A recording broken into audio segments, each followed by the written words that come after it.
Happy first day of winter, the shortest day of the year. Celebrate as we begin our winter journey. But before we get to our regularly scheduled climatology, here is a great graphic from NOAA that shows where we are in the yearly cycle.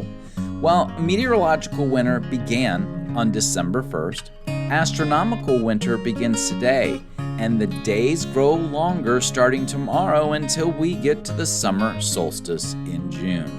So our message for the weather has been for a wet winter, and that theme continues as Shelby, Adam, and I bring you the December edition of the Water Resources Outlook. Take it away, Shelby. Thanks, Todd. Glad to be back providing this Water Resources Outlook to the people in the Southeast U.S. In the last 30 days, we have begun to move into a wet pattern. There have been 3 frontal systems to move across the Southeast U.S. Though each has brought differing amounts of rainfall to the region, combined, they provided well-needed rainfall to all of our basins. The most recent event, from December 16th through the 18th, resulted in rainfall totals of 4 to 8 inches near Jacksonville, Florida. Rainfall totals in coastal areas of South Carolina were more impressive, ranging from 4 to 12 inches. Although our entire region has seen some rain in the last 30 days, Alabama and most of Georgia received relatively low amounts compared to climatology. This can be seen by the yellow and orange hues depicting that these areas received 1 to 4 inches below their normal. Elsewhere, rainfall was near or above normal. The purple and pink tones across northern Florida and parts of the Carolina were much above normal with 4 inches or greater. Year-to-date rainfall shows how variable rain has been across the Southeast this year. The numerous rainfall systems from January 1st through today have led to all conditions, be it normal, below normal, or above normal, in every state in our region. The tropical season had a great influence on parts of the Southeast, noted by the above-normal precipitation in Florida. The spring convective season precipitation also played a role in our departure, noting the near-normal precipitation in parts of Alabama. Fortunately, we are not ending 2023 with any widespread deficits. As you may have already thought, based on our rainfall discussion, drought still remains in the Southeast U.S. Many headwater basins are still experiencing drought conditions. Extreme drought in the headwaters of the Alabama water system have persisted, but there has been improvement in areas of northwestern Alabama during the month of December. There was also improvement in southern Alabama, central Georgia, and eastern North Carolina from this month's rainfall. The National Centers for Environmental Information, or NCEI, maintains a drought termination and amelioration tool that uses the Palmer Hydrological Drought Index to determine how much rainfall would end or improve drought conditions. PHDI is a primary measure of long-term drought, but may not apply to all areas, including those with heavily managed surface water, like the Tombigbee River in Alabama. In this 3-month precipitation prediction, the rainfall needed to end drought is based on climate divisions. Areas in northern Alabama that are reservoir managed are depicted as needing 20 to 25 inches of rain, while the southern half of the state and elsewhere that drought still persists will require 10 to 17 inches. Stay tuned to hear Todd's discussion of precipitation predictions and the influence of El Niño through the winter season. As highlighted in our drought slides, many headwater basins and streams across Alabama are below and much below normal flow. The 30-day above and below normal precipitation is also reflected in central Georgia and South Carolina stream flow, with the stream reaches closer to the coast being more normal than those more interior.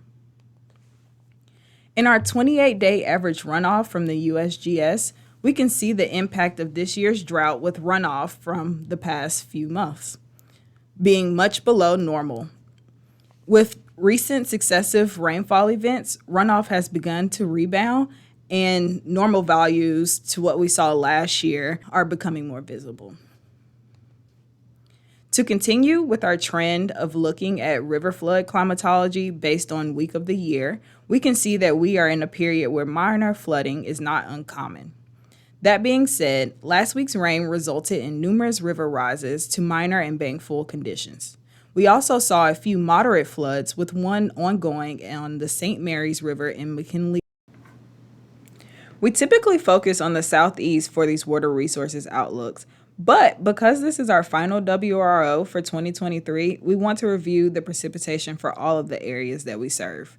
The island of Puerto Rico has distinct precipitation seasons, and we just concluded the late rain season at the beginning of December. December through early March will be the dry season. Because of these distinct rainfall regimes, this graphic is showing the departure from normal for the last 90 days. While the eastern coastal areas received normal to above normal rainfall, the majority of the island was in a rainfall deficit. The lack of tropical systems interacting with the island likely played a role in the 5 to 8 inch deficits in the most interior parts of the island.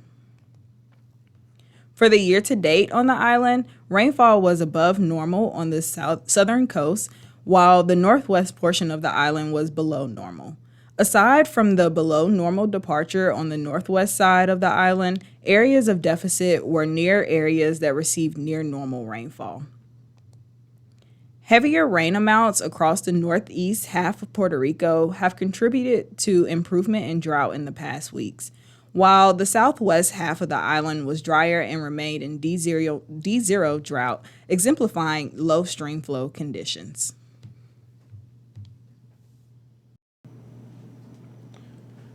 Currently, the southeast weather is being controlled by high pressure centered along the West Virginia and North Carolina border. This will keep the southeast weather relatively dry for the next couple of days. However, a few light showers along the Florida coast cannot be ruled out. Tomorrow, the high pressure remains in place, centering over the western Carolinas, keeping the southeast dry except for the same light coastal showers in Florida. On Saturday, the high pressure continues to drive the weather over the southeast, keeping the region mostly dry outside of a light shower in Florida. However, the high pressure begins to lift northward, allowing for moisture to return to the area, setting up a wet Christmas for the south. By Sunday, the high pressure has moved back up to the North Carolina-Virginia border and will continue to keep the area rain-free. However, a low-pressure system is expected to develop in the plains before moving east. By Christmas morning, the surface low with attached weak cold front is located over Louisiana and will begin to trek across the southeast, bringing a long, soaking rain to most of the area. At this time, thunderstorms are not expected for most of the area, but cannot be ruled out entirely. On Tuesday, the low has made it to the Mississippi-Alabama border. Showers will persist for areas east of the low and attached cold front. Upon passage of the cold front, drier conditions will return. By Wednesday, the low is expected to have made it to the North Carolina-Virginia border and will continue to move north and east, taking the remaining precipitation with it. In general, much of the southeast will see at least 1 inch of rain from the system, with the Carolinas and Gulf Coast seeing as much as 3 to 4.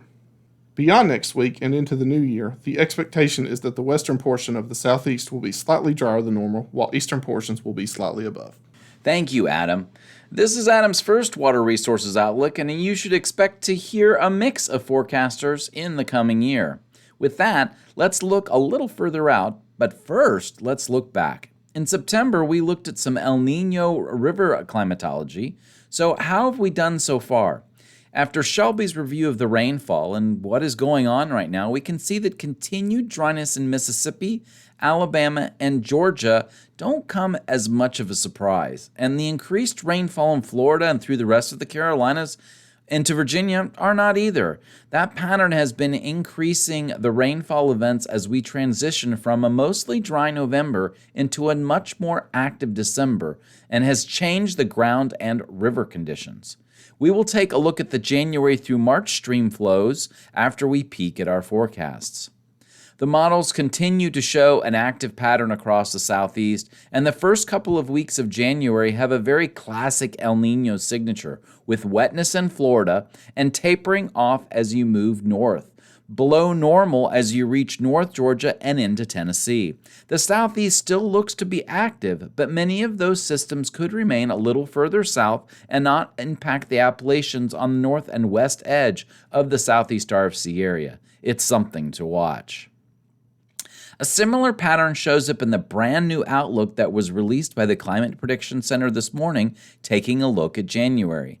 The below normal precipitation is more confined to the Ohio Valley and further away from the southeast RFC area. But the general pattern is the same. Models and subsequent forecasts keep the wet pattern as part of our forecast. And again, here is why. On the left, the top graphic shows the equatorial Pacific sea surface temperatures, and the bottom graphic shows the anomalies.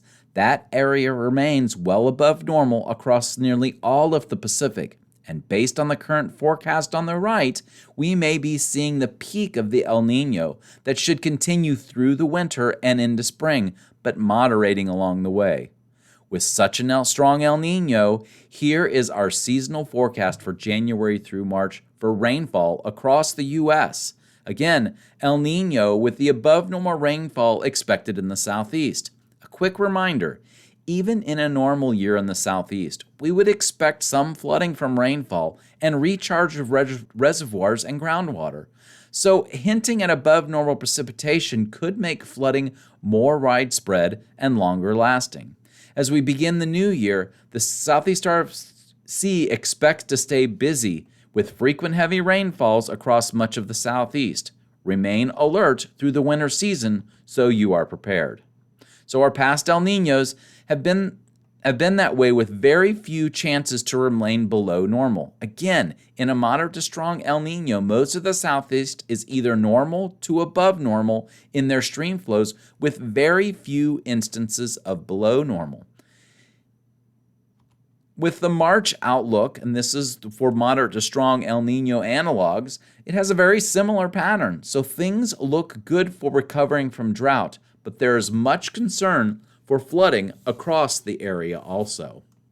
In a follow-up graphic that Shelby showed earlier, this helps to confirm my thought that even if we have normal rainfall, we should recover from drought. In the top left graphic, normal conditions, the 50th percentile of the CPC winter forecast, is used to populate this graphic, and in this case, most of the southeast should be out of drought. The graphic on the lower right is wet and cold conditions, more like what we would expect in an El Niño. This graphic indicates an excess of water across the southeast, which would likely result in flooding. And our final forecast from the Climate Prediction Center looks at the seasonal forecast from April through June, and the wet pattern continues. If this is the case, it will take some time before we creep back into drought conditions, especially in some of our long-term indicators like reservoirs. And so the bottom line, in the short term, it looks like we're getting some relief from the drought. We've had enough rainfall, and we're getting enough rainfall. It looks like in the near future that the drought is kind of slipping away, and both spatially and in its intensity. We will continue, it looks like, with a more active pattern. Right now, it seems like storms are coming about once a week. That could change. We might see them maybe a little more often as we get to the end of the year and into the new year. We'll just have to see. And so the long term, El Niño should remain moderate to strong, but start to taper off as we get through the winter and approach spring. But it should keep our winter active. And we're still looking at an above normal amount of flooding as we finally get rid of the drought.